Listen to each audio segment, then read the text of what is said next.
Je voudrais avant toute chose remercier chaleureusement la presse, c'est-à-dire les médias venus nombreux à l'occasion de cette rencontre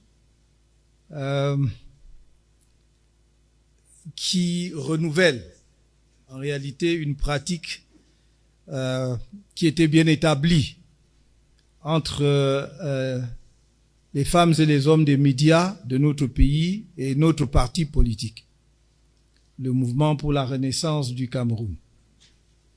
Je voudrais saisir cette occasion pour saluer à mon tour les membres du directoire ici présents, les vice-présidents, les conseillers spéciaux, les membres du directoire, saluer les amis politiques qui sont toujours présents à l'occasion des grands événements, des grands moments et qui ne nous ont jamais fait défaut. Merci d'être là.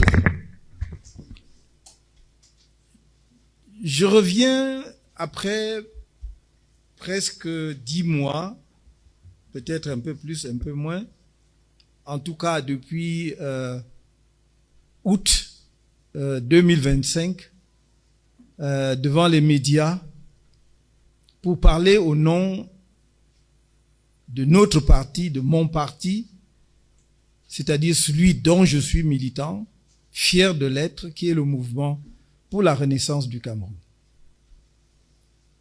L'actualité nous donne l'occasion de le faire, même si nous avions prévu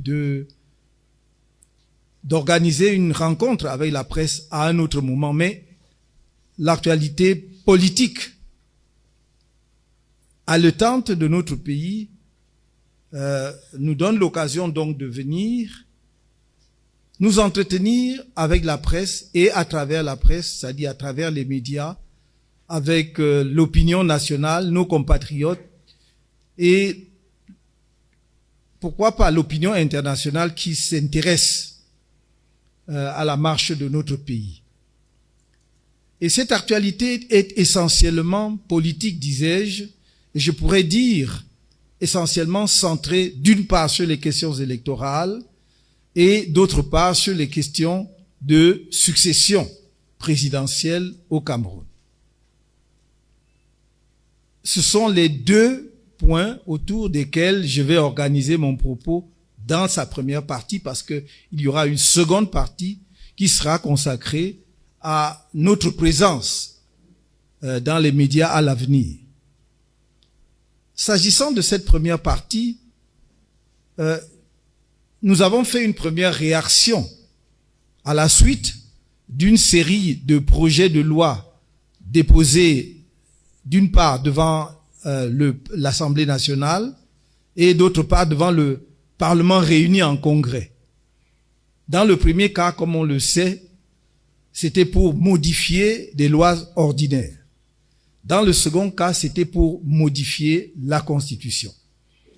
S'agissant des projets de loi déposés devant l'Assemblée nationale, il y a eu un premier projet de loi portant prorogation du mandat des députés à l'Assemblée nationale.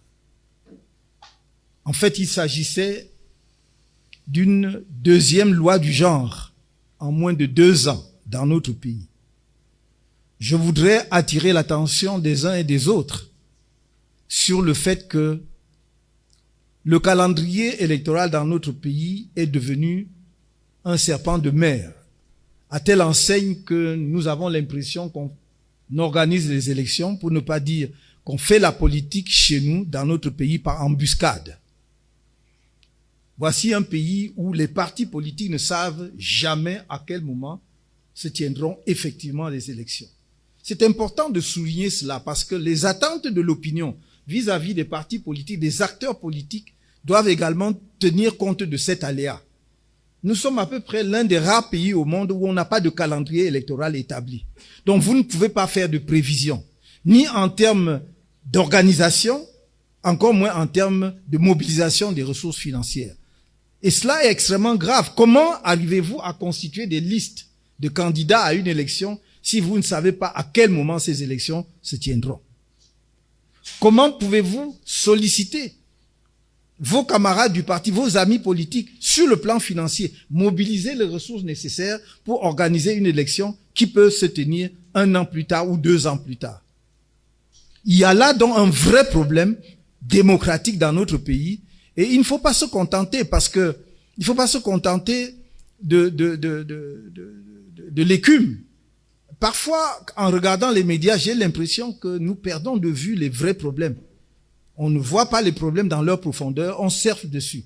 On considère comme acquis le fait qu'un gouvernement puisse jouer à ce point-là avec le calendrier électoral. Ça n'est pas permis, ni par nos lois, ni par les engagements internationaux du Cameroun. Je vais y revenir tout à l'heure pour vous indiquer très clairement les articles qui n'ont pas, en l'occurrence, été respectés dans la législation camerounaise et les dispositions des engagements internationaux du Cameroun qui ont été clairement violés. Donc, la loi portant prorogation du mandat des députés à l'Assemblée nationale. Je rappelle que c'est un rappel important. Les élections à l'Assemblée nationale et dans les collectivités territoriales décentralisées communales devaient avoir lieu en février 2025. J'insiste là-dessus parce que vous tous, dans les médias, vous balayez, vous passez dessus comme si c'était un épiphénomène, comme si ça n'avait aucune espèce d'importance ou d'intérêt. Et vous le savez, c'est pas parce que vous le savez pas. Vous êtes tous des femmes et des hommes très intelligents. Et je ne sais pas pourquoi vous n'aidez pas notre peuple par vos lumières, en clarifiant les choses. On ne vous demande pas de plaider pour le MRC, d'avoir quelques faveurs à notre égard, mais de dire simplement la vérité. C'est après tout la formation que vous avez reçue. J'allais dire presque, c'est le serment que vous prenez lorsque vous choisissez le métier de journaliste. C'est de dire la vérité et toute la vérité. Or, tout le monde a passé le septennat à nous blâmer d'avoir boycotté une élection. Bon Dieu, comme si nous on inventait quelque chose. D'abord, nous ne sommes pas le premier parti à avoir déjà boycotté les élections au Cameroun. Il souviendra à tout le monde que le SDF a boycotté les élections législatives en 1992. Et je n'ai jamais entendu un débat particulier là-dessus. Le boycott est un moyen d'action des partis politiques. Que signifie le boycott? C'est un peu, comme on le verra tout à l'heure, la pétition. Le boycott est un message qu'un parti politique ayant épuisé toutes les voies de droit et n'ayant pas choisi la voie de la violence, choisit pour envoyer un message aux dirigeants. Il faut le comprendre comme cela. On vous a entretenu dans des faussetés. Qu'est-ce que c'est que le boycott? Puisque nous n'avons même pas fait un boycott actif, comme on dit. C'est-à-dire un boycott actif, c'est celui dans lequel non seulement vous dites d'aller pas voter, mais vous mettez vos militants sur le terrain pour que partout où ils voient des gens en train de voter, qu'ils saccagent l'élection. Nous n'avons pas fait cela, parce que c'est pas notre option. Nous avons dit aux Camerounais, n'allez pas voter. Et nous avons été suivis massivement. Les rapports de l'Union africaine sont là. Ceux qui ont été là à cette époque vous disent que le boycott a été suivi entre 75 et 80%. Pourquoi vous n'en parlez jamais dans les médias? Vous faites plutôt, faire croire que, un parti politique capricieux qui a à sa tête un dirigeant qui ne comprend rien en politique, qui a pris des décisions malheureuses et qui l'a pénalisé. Voilà en résumé ce que vous présentez. Parce que c'est le discours officiel et c'est celui qu'on a mis dans votre bouche. Mais de temps en temps, prenez le recul comme des femmes et des hommes libres, capables de faire vos propres analyses. Vous n'avez même jamais expliqué aux Camerounais pourquoi nous avons fait le boycott. C'est-à-dire, on a présenté ça juste comme des gens égarés qui ne savaient pas ce qu'ils faisaient. Mais nous avons donné les motifs du boycott. Qu'est-ce que nous avons dit? On organisait les élections législatives en 2020. N'oubliez pas, la crise dans le Nozo, dans la partie anglophone du pays, était à son pic. Et nous avons dit, on ne peut pas organiser les élections dans ces deux régions de notre pays à cause du conflit armé. Donc si on ne peut pas le faire et on organise néanmoins, cela veut dire que nous aurons nous-mêmes, pour prendre la terminologie des autres, les francophones, la République du Cameroun aura acté le rejet ou la partition du pays, puisque vous ne donnez pas l'occasion à une zone en guerre d'exprimer et d'entrer dans le jeu politique républicain en exprimant son suffrage. pour les députés, donc sa représentation dans la représentation nationale, et pour la gestion des collectivités locales. Voilà le premier point. Je ne sais pas pourquoi personne n'a jamais fait un arrêt là-dessus. Vous croyez que c'est une question mineure, que c'est une question secondaire, le souci de préserver l'unité de notre pays en essayant de faire en sorte que tout le monde participe au jeu républicain? Non, on a voulu tourner ça contre nous parce que les cabinets noirs et tous les laboratoires où on dépense des milliards à payer des gens qui inventent des bêtises, vous ont inventé un discours, préparé un discours que vous avez répété et on a répété, et c'est ça qui est dans l'opinion. Ça, c'était le premier élément, la crise du nozo. Deuxième élément, nous avons dit, il y a le hold-up électoral de 2018 qui n'était pas terminé. Et notre souci, c'était que s'il y avait vraiment une dynamique d'ouverture et qu'on était un temps soit peu attentif aux Camerounais, on aurait dit, puisque nous demandions la révision du code électoral depuis au moins 2013-2014, on aurait pu dire, ok, l'élection est derrière nous, voyons comment on fait pour que les règles du jeu soient meilleures et pour que pour les élections à venir ou futures, il n'y ait plus de ratés et des motifs ou des causes de la crise post-électorale. Mais est-ce que vous avez jamais vu une moindre réunion, moindre rencontre où on parlait de discuter des modifications du code électoral? Au contraire, il y a 2 ou 3 ans, 2023, 2024, nous avons passé le temps, y compris avec des partis politiques représentés à l'Assemblée nationale, c'est-à-dire des députés encore actifs, qui sont d'ailleurs actifs jusqu'aujourd'hui. On a passé presque 1 an à travailler sur des propositions de modification du code électoral qu'on a soumis au gouvernement, à commencer par le chef de l'État en fonction. On n'a jamais même accusé réception de cela. Au contraire, lorsque nous avons voulu présenter les résultats à l'hôtel Hilton, que nous avons loué et payé, on est venu nous disperser avec des députés. Donc il ne faut pas que l'on vous fasse croire que le fait d'avoir quelques députés éparpillés sur les bancs de l'Assemblée nationale change quoi que ce soit, parce qu'on ne les respecte pas. Parce que si on les respectait un temps soit peu, on aurait dit, voilà des partis politiques qui ont des élus de la nation au niveau de l'Assemblée, mais qui ont également des élus locaux parce qu'ils dirigent des communes. Mais personne ne les a écoutés. Personne n'a tenu compte de leur point de vue. Mais au lieu d'expliquer ça au Cameroun et aux Camerounais, non, vous allez effectivement entrer très facilement dans le jeu du gouvernement qui a un discours élaboré et rodé.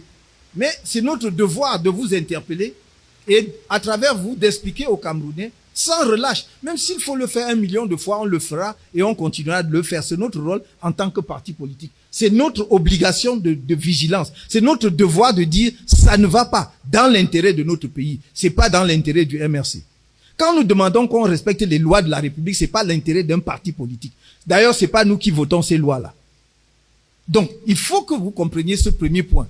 Et je dis, le report des élections de 2025, c'était quoi? C'était pour donner raison à ceux qui disaient, mais Kamto, c'était un mauvais politicien, il a amené son parti politique à l'impasse en boycottant les élections de 2020. C'était tout. Mais vous pensiez que quand nous boycottions les élections de 2020, nous sommes aveugles? Nous sommes illettrés au point où nous n'avions pas lu la loi électorale pour savoir que nous avions une élection en 2025 avant la présidentielle. Nous savions cela aussi. Mais au lieu de dire, le régime ruse avec les lois, manipule les lois pour des fins électoralistes et non pas pour des fins républicaines, vous dites non, non, non.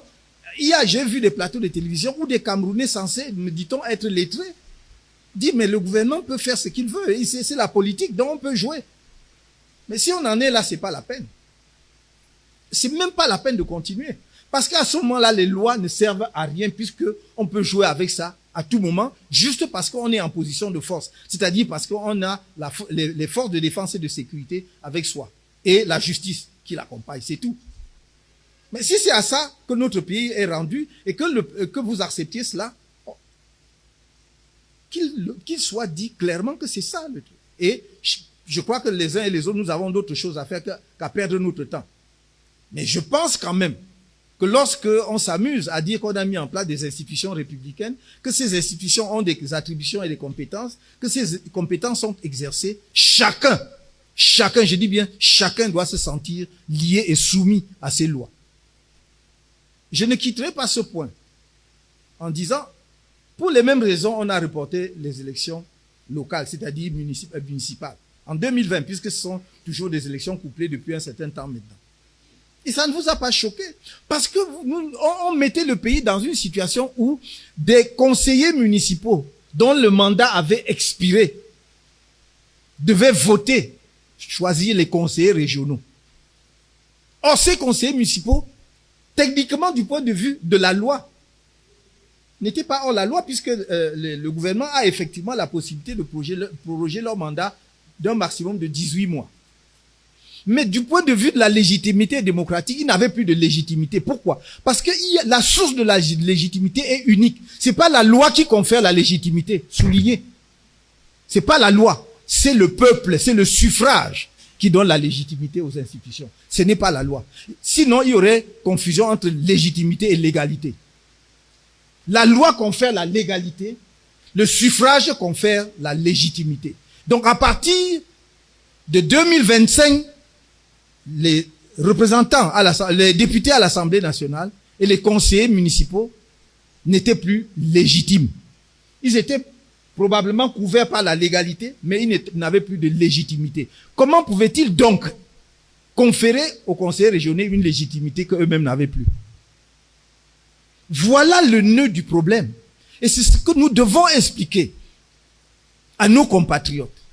C'est ce qu'un certain nombre d'entre nous, qui sont spécialistes de ces matières-là, savent, mais vont dire le contraire sur les plateaux de télévision pour les raisons qui les regardent. Mais moi, je ne jouerai pas à ce jeu-là. Je crois que les Camerounais ont le devoir d'exercer pleinement leur souveraineté populaire, et pour l'exercer pleinement, ils ont le droit d'attendre de nous que nous les informions complètement. C'est ce que nous essayons de faire maintenant. On a fait la prorogation des mandats en 2025 pour que le MRC n'ait pas d'élu,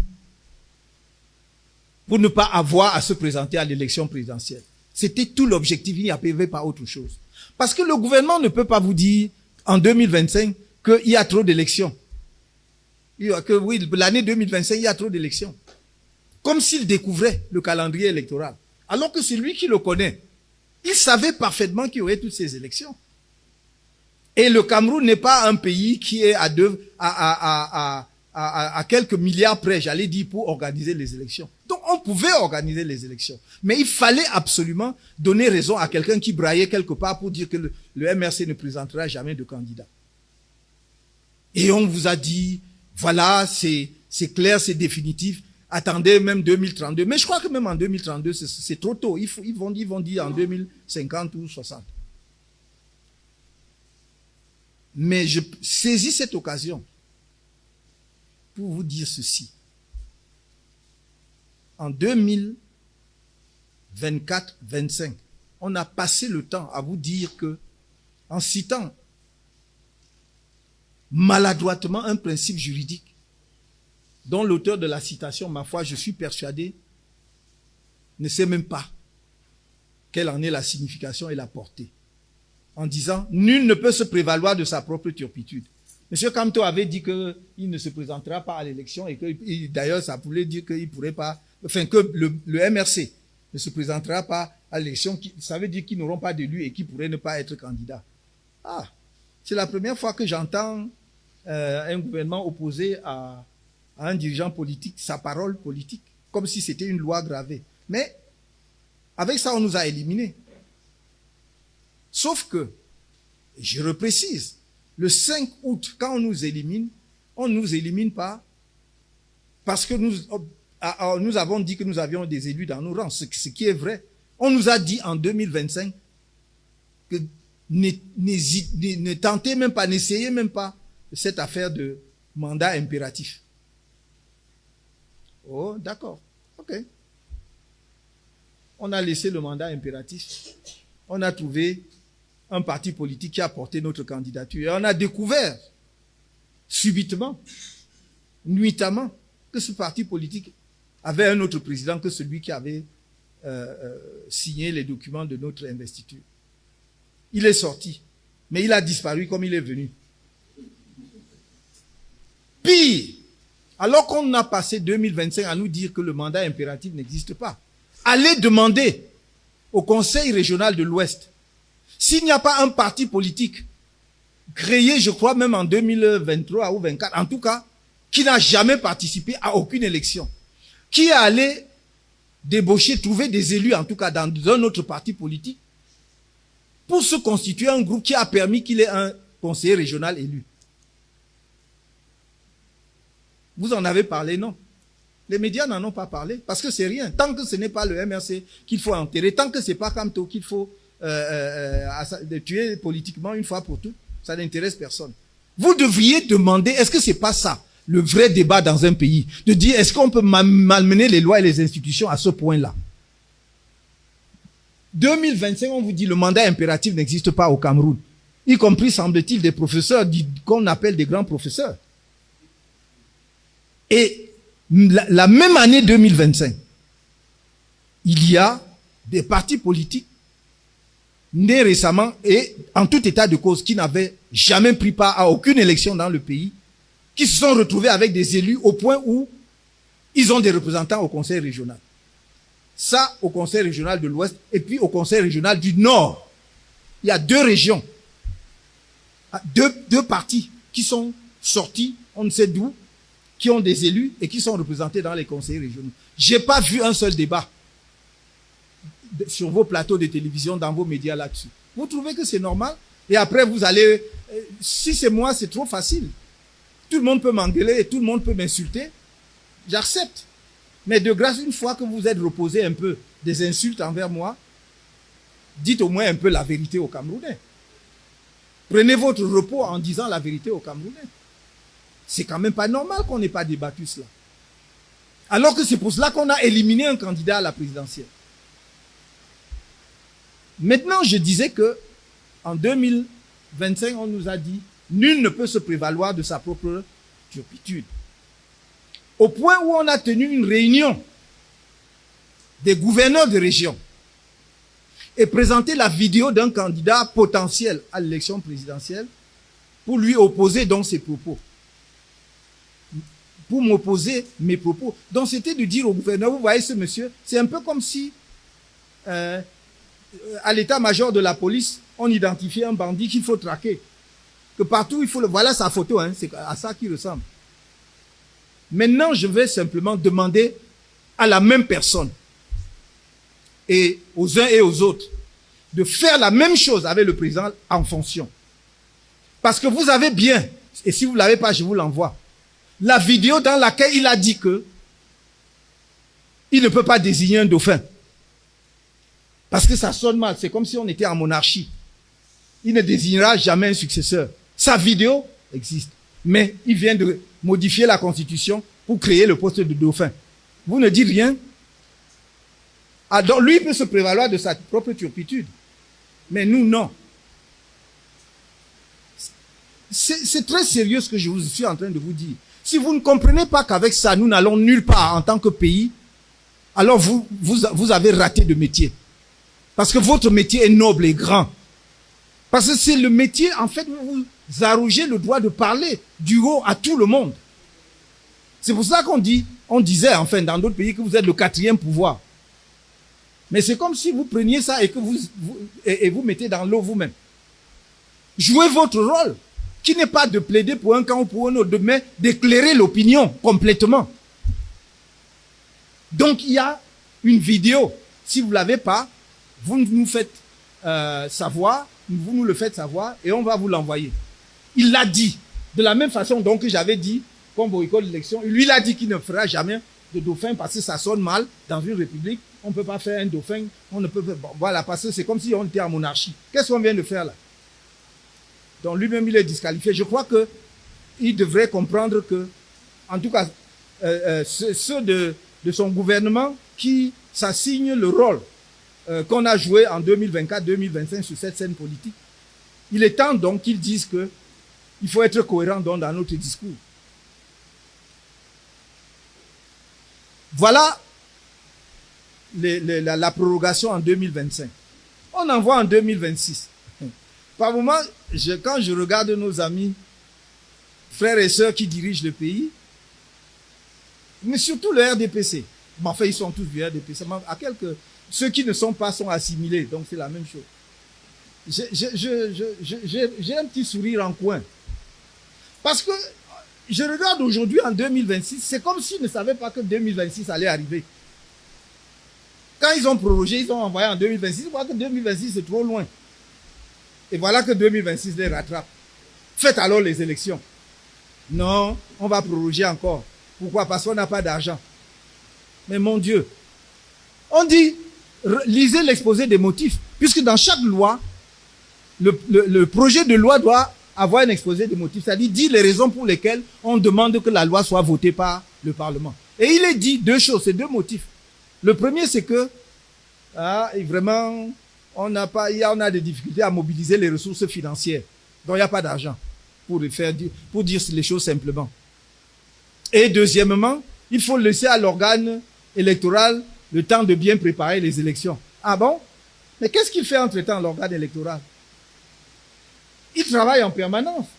Ils ont des agents, des fonctionnaires, des commissaires et tout ça, qui sont payés mensuellement. Avec les équipements, avec les véhicules. Ah, donc, c'est à l'occasion de chaque élection qu'on doit leur laisser le temps de préparer les élections. Le reste du temps, ils font quoi alors? Vous voyez que ça ne tient pas. Et l'argument financier non plus ne tient pas. Pourquoi? Parce que les ressources de l'État doivent être gérées avec la prévision. Et le budget est un acte de prévision. C'est un acte de prévision financière. C'est-à-dire que l'État dit, je vais avoir telle recette, ou bien j'escompte telle recette pour cette année, et voici comment je vais dépenser cela. Donc, sachant qu'il y avait des élections couplées, législatives et municipales en 2026, l'État devait intégrer ça dans son budget. Aussi simple que cela. On ne peut donc pas arriver à l'approche des élections pour nous dire non, il faut renvoyer. Mais donc, qu'est-ce qui nous fait croire qu'en 2027, on ne va pas renvoyer aussi? Puisque quand on vous dit qu'on a renvoyé à décembre 2026, évidemment, c'est pas en 2026 qu'il y aura les élections. Ce sera en 2027. Puisque la loi dit que, à la fin de la prorogation, l'exécutif, enfin, le gouvernement a 40 jours au moins, sous 120 jours au plus pour organiser les élections. Même si vous prenez 40 jours, on est déjà à janvier, février 2027. Et si vous prenez 120 jours, à plus forte raison, on est en avril. Donc, les élections, au mieux, sont prévues en avril 2026. Au plus tard en avril 2026. Mais, 27. Mais qu'est-ce qui nous fait croire qu'en 2027, on va plus proroger? D'autant plus que, pour ce qui est au moins des législatives, on a fait sauter le verrou qui était dans la loi, qui limitait à un maximum de 18 mois les prorogations. Maintenant, il n'y a plus de limitation. Et on vous explique, non, vraiment que cela a embêté le chef de l'État qui ne peut pas proroger quand il veut. Donc, le Cameroun tout entier est conçu pour répondre et satisfaire les caprices du chef de l'État. On ne demande pas si ces organes seront légitimes, si ce sont des institutions qui tiennent leur mandat du peuple, mais on dit, parce que ça empêche c'est dit, le président de la République ne pouvait pas proroger. Est-ce que c'est comme ça? D'ailleurs, qui sont ceux qui écrivent des choses comme ça?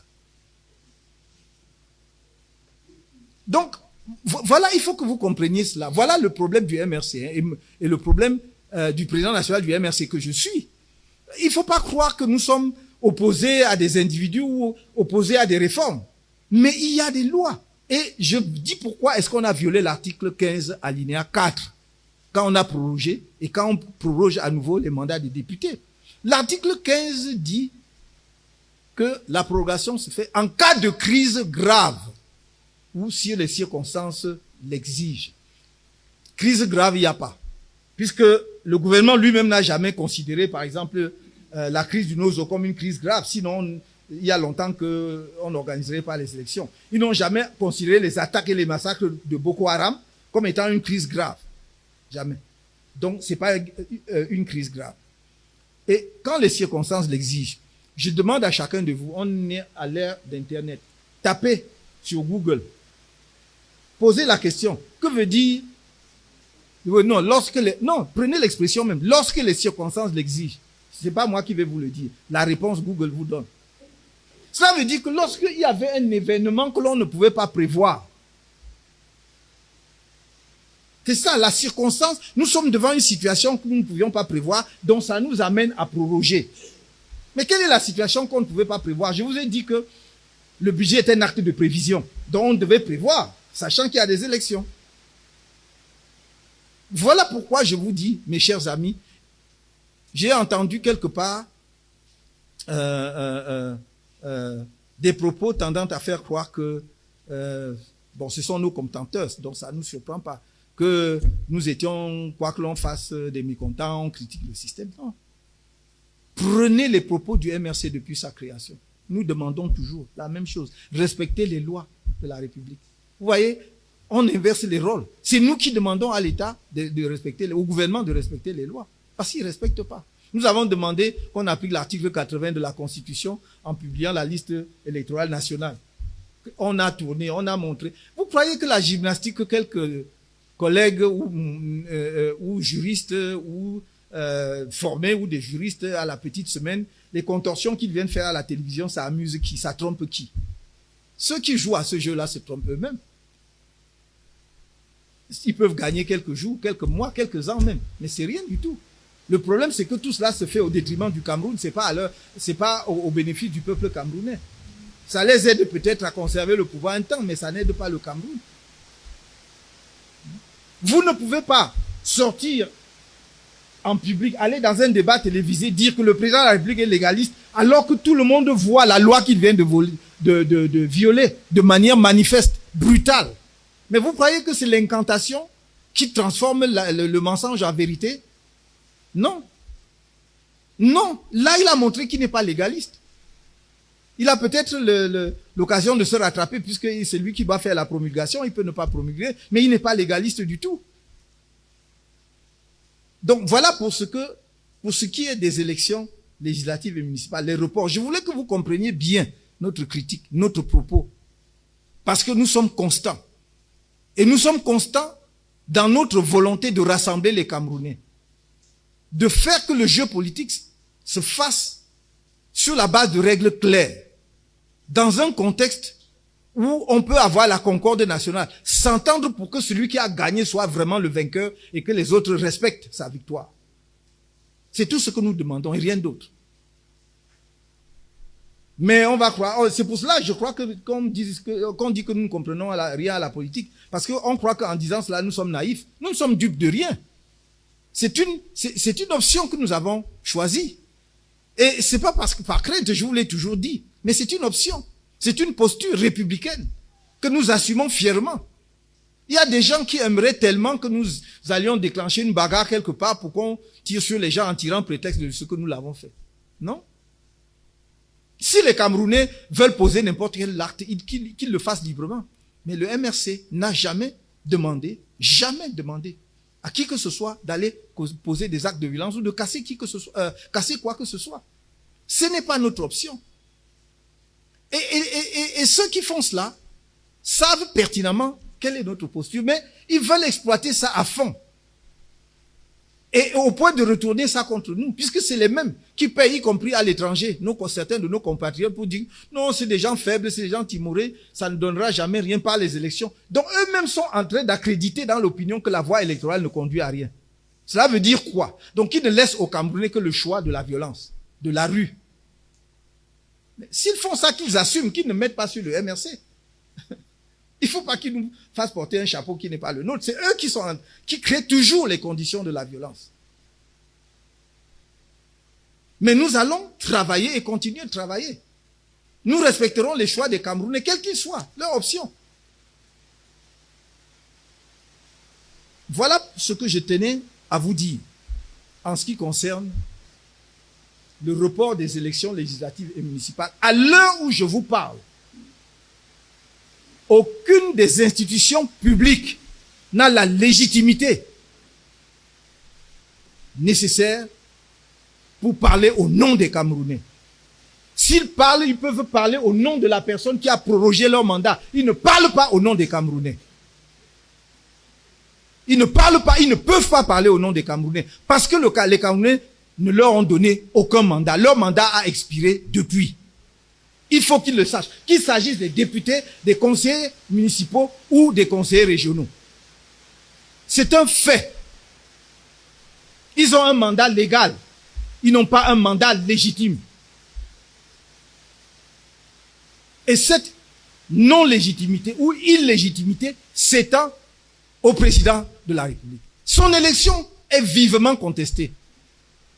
Je n'ai pas pris part à ces élections. J'ai donné ma position républicaine. Je constate que son élection est vivement contestée. Mais le sujet d'aujourd'hui, c'est pas sur son élection ou sa non-élection. Le sujet d'aujourd'hui, c'est que, en étant président qui a donc prêté serment, les actes qui se posent sont contraires à la Constitution qu'il a prêté serment de protéger. Le 6 novembre 2025, le président de la République, en fonction actuelle, a prêté serment de protéger la Constitution. Il est le garant de la légalité de la Constitution. Or, et cela doit être bien clair, mes chers amis, peuple camerounais, il faut que ce soit bien clair. On a déplacé le débat. J'entends aujourd'hui, et je lis les journaux, c'est comme si le débat était sur est-ce qu'il est bon d'avoir un vice-président ou pas. C'est pas ça le débat. Nous n'avons rien contre le fait qu'il puisse exister un vice-président au Cameroun. Mais il doit être, le poste de vice-président doit être créé conformément et dans le respect de la Constitution. Voilà tout notre problème. L'acte législatif de révision constitutionnelle qui vient d'être adopté par le Congrès en attendant sa promulgation est un acte inconstitutionnel. C'est un acte inconstitutionnel. Cet acte viole de façon flagrante l'article 64 de la Constitution de la République du Cameroun. Je n'ai pas cité deux articles. Je vous en cite un seul. L'article 64 de la Constitution du Cameroun. Je demande qu'on projette ça. Qui, chacun peut voir à l'écran, dit « Aucune procédure de révision ne peut être retenue si elle porte atteinte à la forme républicaine de l'État, à l'unité et à l'intégrité territoriale de l'État et aux principes démocratiques qui régissent la République. » Aux principes démocratiques qui régissent la République. Quel est le premier principe démocratique? C'est l'élection. C'est le tout premier principe démocratique. Et c'est ça qu'on a violé. Car la réforme constitutionnelle qui vient d'être adoptée nous amène à une situation où le président de la République élu, ne rentrant pas dans la contestation de son élection ou pas, le président de la République élu va nommer, quand il veut d'ailleurs, quand il veut, un vice-président qui a droit de succession en cas de vacance du pouvoir, c'est-à-dire si le président de la République démissionne, s'il est dans l'incapacité de gouverner, par exemple parce qu'il est malade, ou s'il décède. On vous dit, le vice-président qui a été nommé, donc les Camerounais n'ont pas élu, va devenir président de la République. Voilà le problème, voilà notre problème. C'est que c'est contraire à cet article. Ce n'est pas que, c'est pas un problème d'opportunité de la création d'un poste. C'est un problème de légalité constitutionnelle de la création de ce poste. Écoutez bien mon propos. C'est pas un problème d'opportunité de la création du poste. Est-ce que c'est bon? Est-ce que c'est pas bon? Non, ça c'est l'opportunité. Est-ce que c'est bon? Mais c'est un problème de légalité constitutionnelle de la création du poste. Est-ce que c'est conforme à la Constitution de la République? Non. C'est pas conforme. Et ce faisant, le président de la République qui a déposé le projet de loi et qui va sans doute le promulguer, aura fait quoi? Non, il aura parjuré, il aurait fait un acte de parjure. Parce que, en violant la Constitution, il viole son serment dans lequel il dit qu'il jure de protéger la Constitution. Donc, il aura fait un parjure. Il faut savoir tout cela, mes chers amis. C'est ça le vrai débat dans notre pays. Tout le reste est bavardage. Tout le reste est oiseux parce que chacun peut avoir son opinion pour dire. Parce que, vous voyez, on sait comment les Camerounais sont friands. Comme on dit au gardien du Congo, ça. Bon, c'est qui? C'est qui qu'on va nommer vice-premier ministre, vice-président de la République? Il y a déjà des noms qui circulent dans tout. Donc, vous voyez, toute l'attention est focalisée sur qui? Mais vous allez élaborer un fauteuil branlant et vous voulez mettre quelqu'un dessus. Donc, il faut d'abord arranger le fauteuil qu'il tienne. Oui. Le fauteuil que vous voulez donner au vice-président, là, il est branlant. Donc, il faut d'abord que les bases de ce fauteuil soient solides. Et ces bases sont juridiques et constitutionnelles. C'est mon devoir, c'est notre devoir en tant que formation politique d'informer et d'éclairer l'opinion camerounaise là-dessus. Vous devez le savoir. Et j'ai donc dit que ceci est inacceptable. Venant d'un président de la République qui a fait des études de droit et pas de n'importe quelle filière juridique, des études de droit public. Il ne peut pas ne pas savoir cela. Mais pourquoi le fait-il? Pourquoi fait-il cela à son pays qu'il a dirigé pendant 43 ans? Pourquoi peut-il faire ça? Pourquoi? Donc, je fais mon devoir d'alerte. J'exerce mon devoir de vigilance. À chacun d'assumer ses propres responsabilités. J'ai entendu dire qu'il est responsable devant l'histoire. C'est là c'est sur ça qu'il est responsable devant l'histoire. Ce n'est pas quand on l'amène, ou bien quand lui-même, je ne sais pas si on l'amène, mais quand lui-même choisit des options qui sont brinque-ballantes. Et je voudrais dire que, en choisissant cette voie, c'est-à-dire en permettant à un vice-président de la République non élu de devenir président de la République, et je signale au passage que ce vice-président non élu, une fois qu'il est devenu président, peut lui-même nommer un autre vice-président non élu. Est-ce que vous voyez le schéma? Vous voyez dans quoi on engage le pays? Non, il faut être sérieux. Donc, je dis donc que par rapport à la constitution camerounaise, il y a un parjure. Maintenant, par rapport aux engagements internationaux du Cameroun, projetez-moi les textes que le Cameroun a signés. Il y a deux. Il y a l'acte constitutif de l'Union africaine. Nous sommes membres, en tant que pays, nous sommes membres de l'Union africaine. Et nous avons ratifié la charte africaine de la démocratie, des élections et de la gouvernance. C'est d'ailleurs la signature du Cameroun qui a permis que cette charte entre en vigueur. Donc nous avons pris des engagements. Regardez l'alinéa 4 de l'article 4 de l'acte constitutif de l'Union africaine, c'est-à-dire de la constitution de l'Union africaine. Qu'est-ce qu'il dit? Il y a condamnation et rejet des changements anticonstitutionnels du gouvernement. C'est moi qui ai écrit. C'est pas moi. Et le Cameroun a adhéré, a ratifié, est membre et siège. Condamnation et rejet des changements anticonstitutionnels.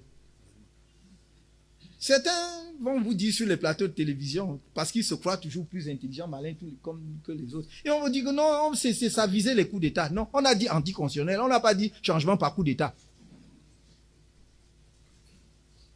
Et d'ailleurs, même là, si on disait coup d'État, il fallait savoir si les coups d'État militaires ou coups d'État, parce qu'il y a aussi les coups d'État civils, les coups d'État constitutionnels, et c'est ça qu'on fait. Donc, ces changements anticonstitutionnels. Quand vous faites les débats, mes chers amis, et je vois de grosses chaînes de télévision ici, ils sont tous là, ceux qui m'insultent tous les jours, comme ceux qui font ma chaîne. C'est pas un problème, je vous ai toujours dit ça en ce qui me concerne. Mais faites des débats, frère. Même si vous êtes payé pour dire autre chose, à un moment donné, vous devez quand même un devoir, un peu de vérité, ou même, faites semblant même un peu. Dites que non, que bon, posez la question, qu'on comprenne que bon, il y a là quand même un problème, voilà, à tout le moins. Mais ne venez pas à la télé pour, vous voyez, frapper de votre lourd marteau de journalistes qui contrôlent le plateau, tout intervenant qui voudrait expliquer les choses de manière différente. Non. Article 4, alinéa P de l'acte constitutif de l'Union africaine, les États membres de l'Union africaine condamnent et rejettent tout changement anticonstitutionnel. Maintenant, je vais à la charte africaine de la démocratie, des élections et de la gouvernance, ratifiée, je ne dis pas seulement signée, ratifiée par le Cameroun en 2012. Et cette charte est entrée en vigueur en 2012. Donc ratifiée par le président de la République qui est là. L'article 3, alinéa 4, par rapport à la prorogation sur prorogation, dit que les États s'engagent à la tenue régulière d'élections transparentes, libres et justes. Soulignez le mot régulière. À la tenue régulière. Hein? Ou bien je lis mal, ou bien c'est moi seul qui lis. Non, c'est ratifié. Hein? Donc ils ne peuvent plus dire que, oh, ils s'en foutent. Non, ça veut dire quand vous ratifiez, ça veut dire que vous avez accepté que c'est une règle qui s'oppose à vous. C'est une norme contraignante, ça s'oppose à vous. C'est pas moi. Tenue régulière. Donc est-ce que en prorogeant, donc en renvoyant les élections 2 fois successivement, c'est régulier? Donc c'est la non-tenue régulière qui devient la règle. La tenue régulière d'élections. On laisse même transparent, libre et juste là, mais tiens déjà même. Donc voilà le problème. Maintenant, nous allons toujours, même article 3, alinéa 10, il reprend ce que nous trouvons déjà dans l'acte constitutif de l'Union africaine, le rejet et la condamnation. Non, ils ont écrit 2 fois la même chose. La condamnation et le rejet des changements anticonstitutionnels du gouvernement. Donc nous avons nous-mêmes ratifié 2 textes internationaux qui disent la même chose. Donc, ça, comme on dit, si c'était une seule liane au village, quand tu attaches le paquet là, une seule liane ne suffit pas. Nous avons mis une deuxième. Pour bien nous attacher que nous rejetons les changements anticonstitutionnels. Mais voilà, c'est nous-mêmes, maintenant, qui violons de manière manifeste, de manière brutale, effrontément notre constitution. Moi, je suis là, Kamto, je suis là avec vous. On m'a recalé sauvagement le 5 août. Vous m'avez vu pleurer. Les gens ont cru que... Je vous ai dit, on n'a pas écrit sur mon front que je suis président de la République. Si je dois être président de la République dans ce pays, hein, je vous assure, je vous dis la vérité. Montez, descendez, je deviendrai président de la République. Bon, maintenant, peut-être Dieu a dit que ta part est déjà arrêtée comme ça. Ça, je respecte. Donc, je n'ai pas de problème avec ça. Mais vous dites la vérité, je vous dirai toujours la vérité. Je vous dirai toujours la vérité.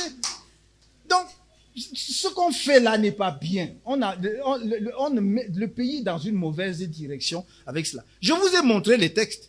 Je n'ai pas fait le bavardage. Et je souhaite, je vous supplie, vous les médias, de recentrer un peu vos débats sur l'essentiel, sur ce qui est important, voilà, pour notre pays. Et non pas de faire des frivolités. Venir à la télévision parler le plus fort, donner l'impression que vous savez insulter plus que tout le monde ou bien que l'autre, ça n'aide personne. D'ailleurs, pendant ce temps, vous avez vu que notre pays piétine. Qui est le pays qui a le plus fort potentiel? L'un des plus forts potentiels en Afrique. Je dis pas moi en Afrique centrale. Vous jouez souvent à la division de l'Afrique centrale. Non, moi je suis à la division continentale ou même mondiale. Le Cameroun n'est pas, on ne doit pas piétiner là où nous sommes.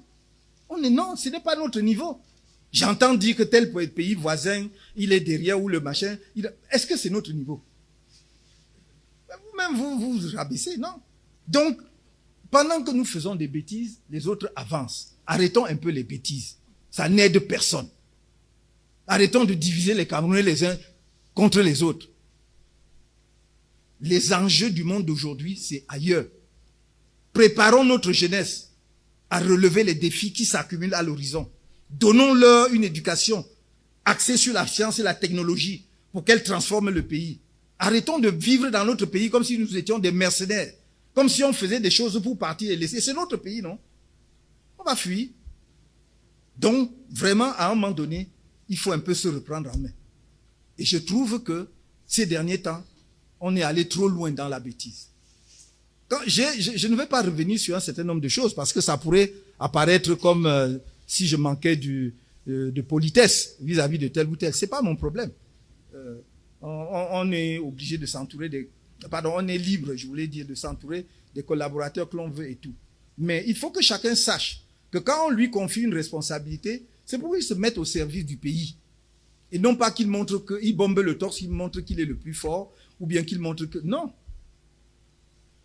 De toute façon, si les gens veulent montrer qu'ils sont les plus forts, qu'ils aillent le ring, ils cherchent les Ngannou, Francis et tout ça là. C'est là-bas qu'il faut qu'ils aillent montrer la force.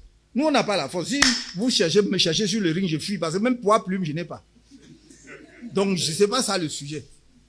Mais il faut travailler, réfléchir pour ce qui peut faire avancer sur ce qui peut faire avancer notre pays. Voilà, mes chers amis, ce que je voulais vous dire. Je voulais vous dire cela et vous le dire avec gravité. Parce que si ces derniers temps, il y a une chose qui m'a contrarié le plus, c'est justement la manière dont nous avons brutalisé notre Constitution. La manière dont nous avons brutalisé la loi fondamentale. C'est le socle. C'est comme si vous alliez dans un village, vous trouvez tous les patriarches là, et tous les principes qu'ils vous disent que c'est ça qui tient le village, et vous foulez tout ça au pied. Cela veut dire que vous détruisez le village. C'est ce que nous ne devons pas accepter, parce que c'est pas bon pour notre pays. Ne sommons pas une graine qui est une graine vénéneuse, qui va ramper et détruire tout ce qui existe dans notre champ. Ce n'est pas bon. Je vous ai toujours dit cela. Je n'ai jamais changé de posture, d'opinion, et je continue de le faire tant que j'aurai le souffle pour le faire. Voilà ce que je voulais vous dire sur cette première partie. Et devant cette situation, comme je vous l'ai dit, nous avons pensé que le gouvernement a manqué une occasion d'informer l'opinion camerounaise. J'allais même dire d'éduquer l'opinion camerounaise sur ce qu'il veut faire. À quel moment nous avons eu un débat au sein du pays? Je ne parle pas de débats sur les plateaux de télévision, je parle de débats où on voit des ministres de la République, des personnalités expliquer aux Camerounais que, voilà, le pays est rendu à un point où on pense qu'il faut un vice-président de la République en cas de ceci et cela. Les gens pouvaient être d'accord ou pas, mais on aura au moins, comment dirais-je, eu la décence de leur expliquer ce qu'on veut faire. On ne l'a pas fait. Il n'y a pas eu de consultation avec les forces politiques. Même pas celles représentées à l'Assemblée nationale. Est-ce que ce n'est pas le mépris? On a consulté qui? On en a parlé avec qui? On a fait quelque chose de précipité. Même lorsque les gens disaient, si on peut dire qu'ils ont battu campagne, battaient campagne pour l'élection 2018, vous ne demandez pas à un peuple de vous élire et vous faites une réforme aussi fondamentale le lendemain de l'élection sans lui en avoir parlé pendant la campagne. Ça ne se fait pas, c'est essentiel en démocratie puisqu'on vous élit sur un programme. Donc on devait savoir que, entre autres, le président de la République demande nos suffrages parce qu'il veut modifier la Constitution pour faire. Et vous ne l'avez pas fait. Et vous venez dire que tout ce que vous avez fait est parfait, conforme à la légalité, machin. Parce que vous avez le micro tout le temps, parce que les caméras de télévision, machin, sont sur vous, on n'entend que vous, et vous croyez que vous avez raison sur vous-même. Vous n'avez raison sur personne. Parce que vous n'avez pas raison tout court. Et nous nous retrouvons, regardez vous-même. Nous nous retrouvons dans une situation où maintenant nous avons, j'allais dire, un empilement d'institutions ou d'organes dans notre pays. C'est-à-dire c'est des poupées russes. Vous prenez premier président de la République, après vous enlevez vos vice-président, après vous enlevez premier ministre, après vous enlevez président du Sénat qui peut marcher. Après, donc, on fait des poupées russes. Quel est le projet? Donc c'est un empilement d'institutions. Le premier ministre, le président du Sénat, on nous fait croire que, justement, c'est pour assurer la transition sans heurts, calme du pouvoir. Mais le président du Sénat était déjà là pour cela. Il était dit qu'en cas de vacances de la présidence de la République, pour n'importe quelle cause, si la présidence est vacante, le président du Sénat assure l'intérim et organise l'élection au plus tard dans les 120 jours. Est-ce qu'il y avait un problème alors? Mais non, on enlève cela et on vous dit non, oui, le président, non, il doit, machin, il doit pouvoir nommer quand il veut. Est-ce qu'on se rend compte ce que c'est? Il n'y a même aucune limite. D'abord, on dit il peut. Cela veut dire qu'il peut attendre juste la dernière minute pour désigner la personne. Qu'il n'y a aucun contrôle là-dessus. On peut même aller désigner quelqu'un qui, je ne sais pas moi, excusez-moi, je ne dis pas que seuls les gens qui sont allés à l'école sont intelligents, mais pour comprendre au moins les institutions, on peut même aller chercher même un illettré, puisqu'il n'est pas dit dans notre constitution que pour être candidat à l'élection présidentielle, il faut être lettré. On dit seulement qu'il faut avoir 35 ans au moins. Je crois, non? Je ne crois pas qu'il y a la condition de... Donc on peut dire, aller là, même dans un fond village. Bon, peut-être la personne viendra exercer la sagesse du village pour nous aider. Mais en attendant, je dis, c'est juste pour dire à quel point le texte est conçu de façon trop large, trop sans contrôle. Et que donc on peut faire cela à tout moment. Vous voyez, et on a déplacé le problème tout de suite. Non, vraiment, quand c'est un francophone, ça doit être un anglophone. Et j'ai pas mal de nos frères anglophones qui tombent, qui s'engouffrent dans la... Comme si c'était ça le sujet. C'est pas ça le sujet. On vous mettra un anglophone, là, ça changera rien. On peut même vous mettre un anglophone maintenant comme vice-président. Et l'enlever 2 jours après, ou même la veille, ou quand on change. C'est ça le sujet. Les anglophones n'étaient pas premiers ministres depuis des années. Les anglophones n'étaient pas président de l'Assemblée nationale dans ce pays. Le sujet n'est pas là. Il faut que nous ayons de bonnes institutions fondées sur de bonnes règles. Et à ce moment-là, on dit oui, quand le président de la République est francophone, il faut que son vice élu avec lui sur le même ticket soit un anglophone. That makes sense. Ça a du sens. Mais aujourd'hui, nous sommes dans une situation, je vous le dis, relisez les textes. Nous sommes dans une situation, je me demande, lisez l'article 7 de la Constitution. J'attends, bon, ça, je ne me fais pas d'illusions. Et je suppose qu'ils ont suffisamment d'ingénierie constitutionnelle de leur côté pour avoir vu ça. Mais sinon, vous allez avoir un problème le moment de la prestation du serment du vice-président non élu. Lisez l'article 7 de la Constitution. On dit que le président est élu, qui est élu, hein? On reçoit le serment du président qui est élu. Mais toi, tu n'es pas élu, on reçoit ton serment comment?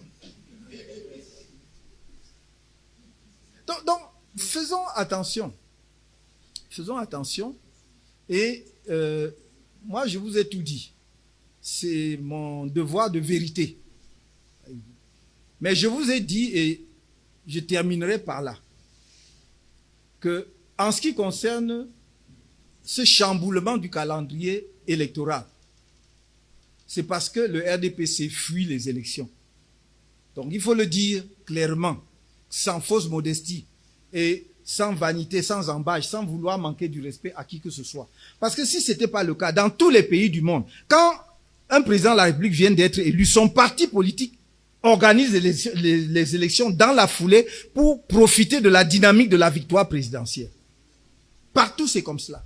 Prenez le Sénégal avec le duo qui est à la présidence. Dès que les 6 mois qui les empêchaient de faire des élections avant ont expiré, tout de suite ils ont fait les élections et dans la foulée, ils ont pris la majorité dans les assemblées et dans les conseillers municipaux. Prenez même la Côte d'Ivoire où il y a eu des contestations sur le troisième ou 4e mandat, je sais plus. 4e, voilà. Il y a des contestations. Dans la foulée, il a fait les législatives. Il a gagné. Mais pourquoi au Cameroun, des gens qui nous disent qu'ils sont rouleaux compresseurs, ils compriment qui? Un parti administratif. Il vient nous dire qu'ils sont rouleaux. Vous ne comprimez personne. Vous comprimez avec les matraques de la police et de la gendarmerie. Avec les mises en cellule de l'autorité administrative, avec les condamnations fantaisies des tribunaux. Mais à part ça, si c'est électoralement, vous ne comprimez personne. La preuve, vous fuyez. Vous fuyez. Vous n'avez même pas, pour sauver la face, laissé même une des 2 élections. Non, non, c'était trop pour vous. On attend, non? On attend. Donc voilà ce que je voulais vous dire, mes chers amis. Et ayant dit cela, je voudrais passer maintenant au deuxième point de mon propos de ce jour, qui est consacré à notre retour dans les médias. Nous avons décidé, en tant que parti politique, tout à fait librement, Et vraiment, peu m'importe ceux qui ont pour mission, et je vois certaines de par vos dénominations ici, qui ont fait des titrailles, des bavardages, tout incroyable et pas possible sur nous à ce sujet, en nous accusant de tout, au lieu de se regarder un tout petit peu dans le miroir. Et ils ont fait d'ailleurs comme si les vidéos n'existaient pas. Toutes les vidéos existent. Donc, quand nous avons décidé en tant que parti politique de nous mettre en retrait des médias, nous avions d'ailleurs dit d'un certain nombre de médias, mais finalement, nous ne sommes plus allés dans aucun média. En tout cas, pendant une période. C'était à cause du comportement des médias. Parce qu'un certain nombre de médias se sont constitués en adversaires déclarés et assumés du MRC et de son président national. Regardez, quand ils ne suscitent pas, ils sont les premiers à faire écho et à amplifier cet écho. S'il y a un moindre événement au sein du MRC qui est de nature à montrer qu'on aurait une tension ou une crise. Un militant, un seul, se lève, dit ce qu'il pense du parti. Et on dit, le MRC est en déliquescence. Le MRC vole en éclats. Il faut voir vos titrailles.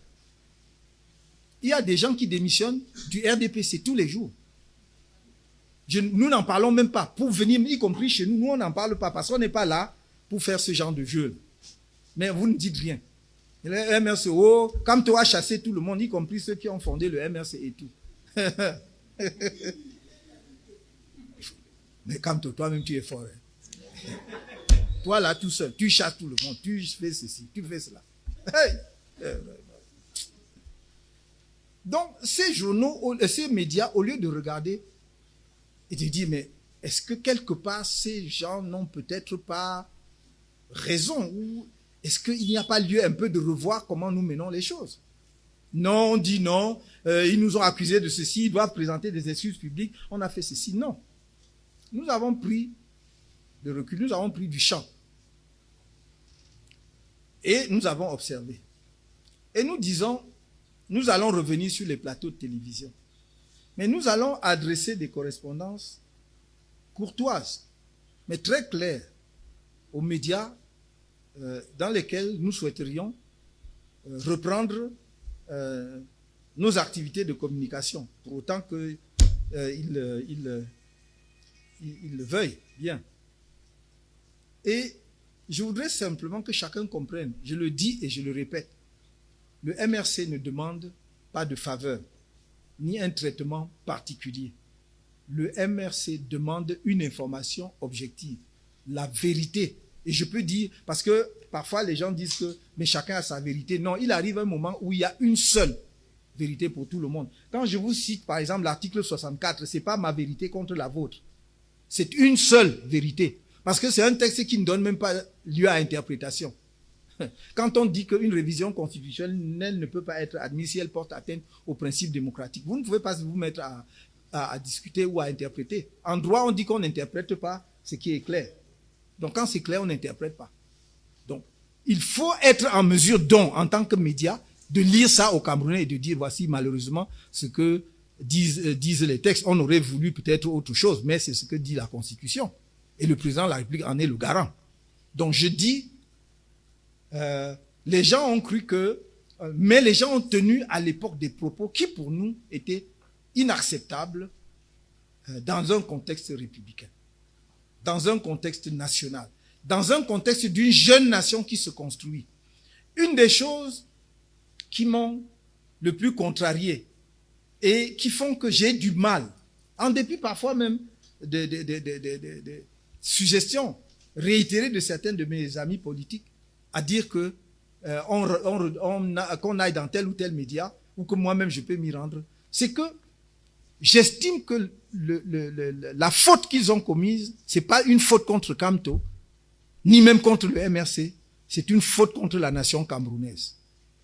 Et que le jour où ces médias, qui se reconnaissent, se donneront la peine de présenter des excuses au peuple camerounais, pas à Camto ni au MRC, mais au peuple camerounais, qui trouveront une formule pour dire non, vraiment, on est parfois allé trop loin ou bien on s'est égaré. Moi, je ne pourrais jamais cautionner ça. Ils sont allés trop loin. Ils sont allés trop loin. Et j'ai une très haute idée de ce pays. Que ça plaise à des gens ou pas. À qui j'ai beaucoup donné. Dans ma vie, je ne dirais pas si elle est courte ou longue, mais dans ma petite vie, on va dire ça comme ça, pour accepter que certaines choses se fassent pendant que je peux en être le témoin. Non. Non. C'est pas parce qu'on veut garder le pouvoir qu'on peut monter comme ça les Camerounais à partir de rien les uns contre les autres. À partir de rien. S'aimer la haine, l'entretenir et assumer fièrement. Aller se gausser sur les réseaux sociaux, se vanter parce qu'on a fait ou fait telle ou telle chose. C'est pas bien. C'est pas bien. Donc, on va rentrer sur les médias. Mais je crois que j'ai sauté tout à l'heure un point. Oui, je vais y revenir. Donc, on va rentrer sur le média. Notre secrétaire national chargé de la communication, qui est là, M. Joseph Ateba, se fera le plaisir de saisir les médias en question de notre décision, qui est celle du directoire de notre parti, que ceux qui ont dit que c'est moi qui ai pris la décision de retirer le MRC de tous les médias prennent également la liberté, maintenant je le dis en public, de dire que c'est moi qui les renvoie là-bas, même comme c'est... voilà. Donc voilà ce que je tenais à dire pour ce qui est des médias. Il va donc faire les correspondances nécessaires, prendre la tâche avec les responsables des médias en question et on verra, parce que nous venons pour apporter notre contribution dans, d'une part, l'éducation politique citoyenne et d'autre part, dans la formulation de la vérité, du débat, dans la clarification du débat politique dans notre pays. Et croyez-moi, nous restons ce que nous avons toujours été, c'est-à-dire un parti profondément républicain, attaché à ses convictions et à ses idéaux, et qui travaille, pour le temps que ça prendra, à donner une alternative sérieuse et crédible au peuple dans la direction ou dans la gestion des affaires de notre pays. Je termine donc en revenant, parce que je ne savais pas si la vidéo en question était prête ou pas. Quand nous avons donc fait le constat de la sortie de route que nous sommes en train de vivre avec les modifications législatives et surtout la révision constitutionnelle, nous avons dit on n'a pas respecté les Camerounais en demandant leur avis ou leur opinion. On ne leur a pas donné une chance de s'exprimer. On a dit, oui, mais ils s'expriment à travers leurs représentants à l'Assemblée nationale ou bien au Parlement. Sauf que nous sommes sur un sujet dont les conséquences sont telles qu'il fallait retourner au devant du souverain. Le souverain, c'est le peuple camerounais dans son corps électoral. C'est lui le souverain. Et le Parlement, je le dis et je le répète, à l'heure actuelle est illégitime. Donc on ne pouvait même pas s'appuyer sur lui pour faire une réforme constitutionnelle sérieuse. Fort de cela, nous avons donc cherché par quels moyens donner la parole, donner une occasion aux Camerounais de s'exprimer là-dessus. Et nous avons trouvé que la voie de la pétition, de faire une pétition en ligne, une pétition par Internet, était la meilleure voie. Si nous demandons aux Camerounais tout de suite d'aller marcher dans les rues, même pacifiquement, même avec l'arbre de paix, au Cameroun, on dit que c'est l'insurrection, c'est l'hostilité contre la patrie, c'est la rébellion, c'est la révolution. Voilà les termes qu'on utilise. Mais ça ne veut pas dire que les Camerounais ne descendront jamais dans la rue s'ils ont envie de le faire. Il faut que ce soit clair. Parce qu'en disant cela, je ne dis pas que si les Camerounais veulent descendre dans la rue, qu'ils descendent. Moi, je dis quelle est notre approche, notre démarche. Nous avons dit, nous mettons une pétition en ligne. Je voudrais ici qu'on fasse la démonstration pour que chacun voit que la pétition est très facile à remplir, à signer, très facile.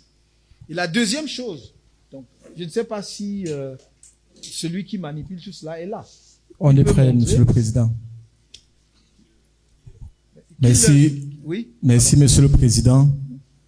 Mesdames et Messieurs, comme a dit le Président, nous avons mis en place une plateforme, une pétition qui est assez simple pour permettre en fait à chaque Camerounais de pouvoir exprimer, donner son avis. Sachez une chose pour présenter un peu le contexte. La plateforme a été lancée mardi et en moins d'une heure de temps, on a enregistré plus de 8000 signatures. Et après, la plateforme a été victime d'un hacking. Aujourd'hui, nous sommes en 2 jours à plus de 94 000 signatures sur cette pétition. J'aimerais que vous applaudissiez déjà pour l'effort des Camerounais, s'il vous plaît. Donc, on a voulu mettre en place une plateforme très simple qui fait les canons d'une pétition. Vous avez le nom ici, suivez mon curseur. Vous avez le nom de la pétition qui est camerounpetition.com. C'est le lien. Quand vous cliquez sur le lien, vous arrivez sur cette page. Sur la page, vous avez ici le choix entre les 2 langues officielles du Cameroun. Vous pouvez avoir la pétition en français. Là, c'est en français. Vous pouvez également migrer vers l'anglais. Quand vous avez sur cette page, vous avez l'objet de la pétition. Pétition citoyenne, non au coup d'État constitutionnel et institutionnel au Cameroun, perpétré par le régime RDPC. Et là, on a un call to action. Exprimez votre engagement en signant cette pétition en ligne. Chaque signature renforce une mobilisation citoyenne pacifique par le changement.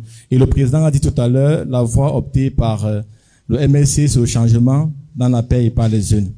Et donc, l'initiateur de cette pétition, c'est le président Maurice Kamto, président national du mouvement pour la renaissance du Cameroun. La mobilisation en cours, c'est actualisé à chaque fois qu'il y a quelqu'un qui signe. On est à 93 884 signatures. Et ici en bas, nous avons la barre de progression. Voici l'objectif ici au fond. Nous avons la barre de progression. Comment ça fonctionne? On voudrait que les Camerounais signent en toute responsabilité. Ici, on a donné tous les détails de la pétition. Et on a dit ici, prenez un moment pour lire le contenu avant de signer. On dit souvent de façon triviale, j'ai lu sans signer. Mais le président a voulu que vous puissiez signer en toute responsabilité, donc lisez avant. Il est écrit, les Camerounais refusent le coup d'État constitutionnel et institutionnel perpétré au cours de la session parlementaire de mars 2026. Non à la révision constitutionnelle établissant une succession présidentielle de gré à gré par la création d'un poste de vice-président de la République avec droit de succession en cas de vacance de la présidence de la République, ce en violation de l'article 64 de la Constitution qu'on a présenté tout à l'heure. La pétition dit encore non aux prorogations successives du mandat des députés en violation de l'article 15 alinéa 4 de la Constitution du Cameroun. La pétition, c'est pour dire non aux prorogations successives du mandat des conseillers municipaux sur la base de la manipulation de la loi électorale en ses dispositions limitant la durée de la prorogation. Et la pétition, à travers les Camerounais, c'est pour dire nous exigeons le respect de la Constitution, la loi fondamentale de notre pays et de la souveraineté du peuple camerounais qui s'exprime à travers les élections. Et l'appel à l'action, c'est faisons entendre nos voix, soutenons ces pétitions en signant massivement. Et donc, comment signer? On vient sur cette partie de l'écran, signer la pétition. On nous demande de remplir le formulaire ci-dessous pour ajouter le soutien. Donc, on va essayer de remplir ensemble. On met le nom et le prénom. C'est obligatoire. Quand vous voyez l'astérisque rouge, c'est pour dire que c'est une case qui est obligatoire. Vous mettez votre nom. Je vais prendre une personne qui existe et qui est à côté de moi. Je vais prendre mon collègue Martial Esso. Je vais mettre son nom, Esso, et son prénom, Martial. Mais tu es sûr qu'il veut signer? J'ai demandé son consentement avant de... Il est devant moi. Il a son consentement. Donc, on a Esso Martial. Sa localité, il vit à Yaoundé. Je vais prendre la ville. Il vit à Yaoundé. Et on a ici une partie très importante. On connaît au Cameroun que c'est pas généralement sur Internet, les réseaux sociaux. On a des robots, c'est-à-dire que des personnes qui ont 10 000 comptes qui vont aller sur les réseaux sociaux et raconter des choses qui ne sont pas parfois vraies. Et donc, pour limiter cela, on a mis en place cette technologie qui permet de savoir si c'est une personne réelle qui est en train de remplir. C'est une technologie que tout le monde connaît, qui est RecapTchat, qui permet en fait de vérifier si c'est un humain qui est derrière le clavier ou derrière la souris. Donc ici, en cliquant sur « Je ne suis pas un robot », l'ordinateur ou le logiciel, l'application sait que c'est une personne réelle qui est en train de signer. Et je clique sur « Signer maintenant ». Et ça envoie « Attention, vous avez déjà signé cette pétition ». Voilà. J'ai fait exprès, s'il vous plaît, de choisir Esso Martial. Je tenais à vous dire, on a fait exprès de choisir Esso Martial parce que Esso Martial a déjà signé la pétition. C'est pour dire que les 94 000 signataires qu'on a, ce sont des personnes, 94 000 personnes distinctes. Ce n'est pas une personne qui a signé 10 fois ou 20 fois. Et j'ai pris l'exemple de Esso Martial pour que vous puissiez voir. Revenez sur la page, c'est pas très long la discussion. Non, revenez sur la page là où on signe, partagez, signe. Je voudrais juste que les Camerounais. Oui, je voudrais que les Camerounais voient qu'il y a juste 3 clics. Le premier clic, c'est nom et prénom. Deuxième clic, localité. Troisième clic, je ne suis pas un robot, que vous cochez même en fait simplement. Et puis, vous signez la pétition. C'est 3 clics. Et c'est fait. Donc, c'est simple comme bonjour. On n'a pas besoin de... Il suffit de savoir écrire son nom. Vraiment, c'est tout. Et de cliquer, il n'y a pas autre chose. Maintenant qu'on a... je crois que tu as terminé. Le présentateur. D'accord. Alors, maintenant, ce que je voudrais dire, parce que il l'a dit, mais je voudrais répéter que la plateforme est sous attaque permanente depuis le lancement.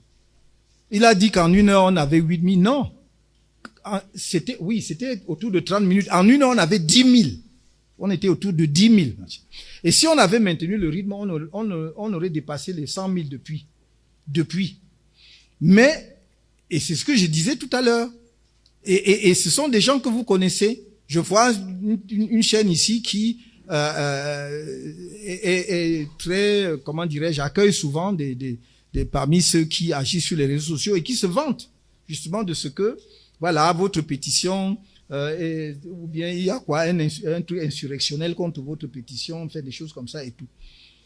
Donc, on est sous attaque permanente et on a dû mobiliser des ressources techniques, des experts, vraiment, de différents coins pour maintenir la stabilité de la plateforme jusqu'à présent. Sinon, on était... Parce qu'en réalité, je peux vous juste donner un aperçu. Ils avaient planté un robot. Ils avaient planté un robot sur la plateforme. Et donc le robot, quand il plante, il s'en va, il n'a même plus besoin d'être là. C'est le robot qui agit de façon cyclique. Donc après un temps, il bloque, vous ne pouvez plus rien faire. Donc après, il peut lâcher, vous signez encore un tout petit peu, après il bloque. Donc on a réussi à identifier le problème et je crois que nos techniciens, on va dire, sont en train d'essayer de maîtriser vraiment la situation. Et pour l'instant, c'est stable depuis au moins depuis hier, ou avant-hier soir, en tout cas depuis hier de façon certaine. C'est la première chose que je voulais vous dire. La deuxième chose que je voudrais dire, c'est d'exhorter les Camerounais. Remettez le lien de la pétition en dehors de, pas seulement, c'est-à-dire en grossissant. Oui. Je voudrais exhorter les Camerounais à signer massivement cette pétition. Certains vous disent à quoi sert la pétition, vous allez faire même... Mais signez, soyez 500 000, 1 million. C'est un message que vous envoyez. Politiquement, c'est extrêmement important. Et permettez-nous de travailler avec ça. Permettez-nous de travailler avec ça.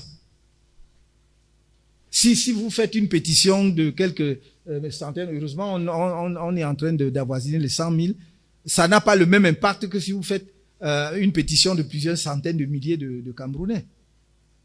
Aidez-nous à travailler avec cela. Oui, voilà le nom de le lien de la pétition.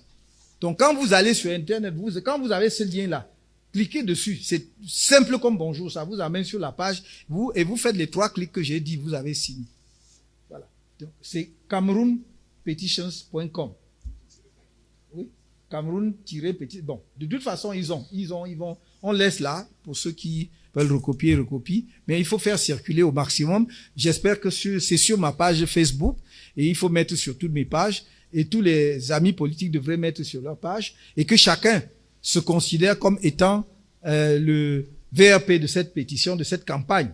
C'est-à-dire pour mobiliser les gens à signer cette pétition. Ça ne servira à rien, peut-être. Mais faites-le d'abord et on verra. Si ceux qui nous attaquent n'estimaient pas que ça sert à quelque chose, pourquoi est-ce qu'on nous attaque? Pourquoi on attaque? Parce qu'on a vu que dès le premier jour, dès le premier jour, en moins d'une heure, on était autour de 10 000 signataires. 10 000. Donc, si on était aussi indifférent qu'on le prétend, je vois, parce que j'insiste là-dessus parce que certains de nos compatriotes se laissent très vite berner par les gens qui sont grandiloquents sur les plateaux de télévision, des quasi-illettrés qui viennent vous faire croire des choses. En réalité, il vous dit ça sert à rien, il perd son temps et tout, mais en même temps, il lorgne tous les jours et il demande qu'on aille bloquer. Mais alors, il faut savoir. Je me souviens, il y en a un, de temps en temps, on me dit qu'il est toujours sur les plateaux de télévision. J'étais en prison en 2019 quand la Sonara a brûlé. Ce monsieur a eu le courage de dire qu'il ne s'est rien passé à la Sonara, qu'il s'agissait juste d'un petit incendie qu'on a. Je ne vais pas dire son nom. Non seulement parce que je peux même pas. Il a eu le courage de dire que s'il s'agissait juste d'un petit incendie qui a été maîtrisé. Depuis 2019, la Sonara est paralysée. Parce que l'incendie, c'était pas quelque chose de mineur, ça a ravagé la raffinerie. Et le RDPC a le courage de continuer à envoyer des gens comme ça sur le plateau de télévision pour parler en son nom. Donc c'est ça notre pays. Et je vois des gens qui les écoutent encore. Parce que si j'en parle, c'est parce que moi je regarde, on m'envoie leur capsule. On dit, je regarde, je ris parce que je dis, ben si c'est ça, ben, il a eu le courage de. Bon. Que voulez-vous? C'est un pays où des illettrés, c'est-à-dire des gens qui n'ont pas les BEPC réussissent à aller dire qu'ils sont enseignants d'université. Je vous dis, je ne vais pas donner de nom, parce que je ne suis pas là pour diffamer. Mais si quelqu'un, moi je ne parle jamais en l'air, si quelqu'un me met au défi, on lui montrera. Il faut un peu arrêter ça.